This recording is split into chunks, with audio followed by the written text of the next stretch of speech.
totoo lang personally matapos kong mapanood to, natanong ko na naman yung sarili ko. Malaki kaya yung posibilidad na talagang sila na pero tinatago lang nila?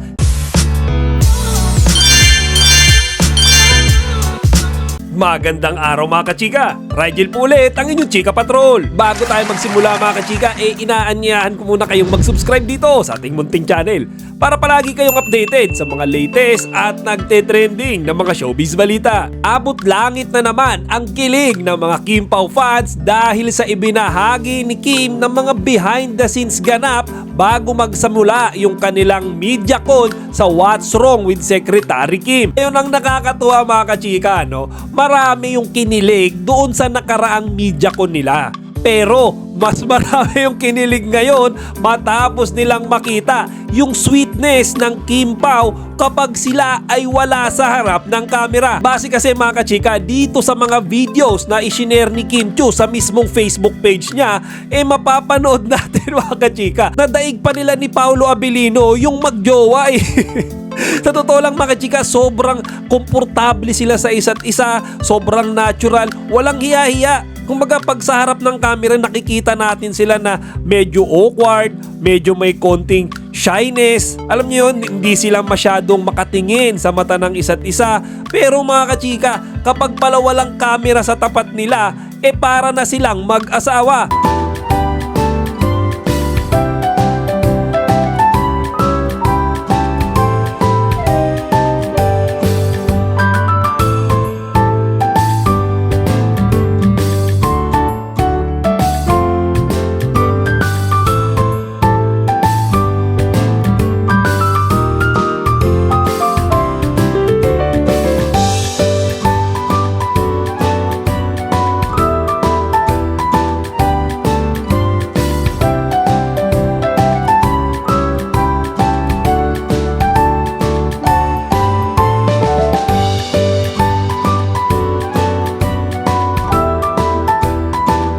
Kaya sa totoo lang personally matapos kong mapanood to, natanong ko na naman yung sarili ko.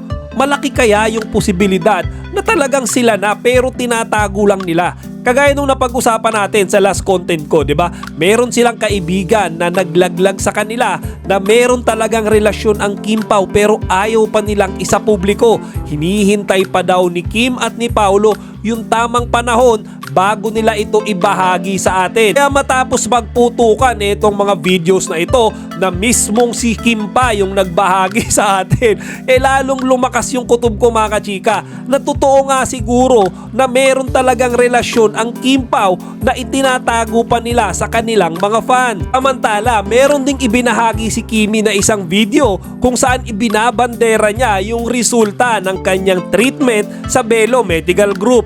Ngayon mga kachika, yung kanyang pinagawa yata ay yung tinatawag na Belo Virtue RF na exclusive lang yan mga kachika sa Belo Medical Group.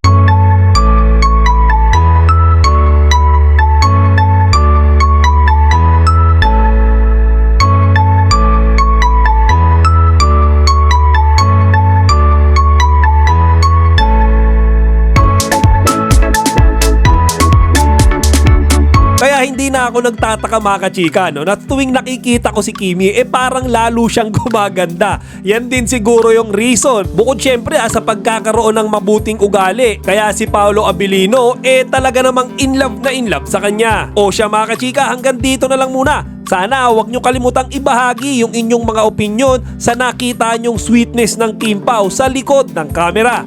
Chika Patrol signing out! Chika, huwag niyong kalimutan mag-like, comment, and subscribe. Para sa iba pang mga celebrity news, i-click lamang ang mga videos na ito.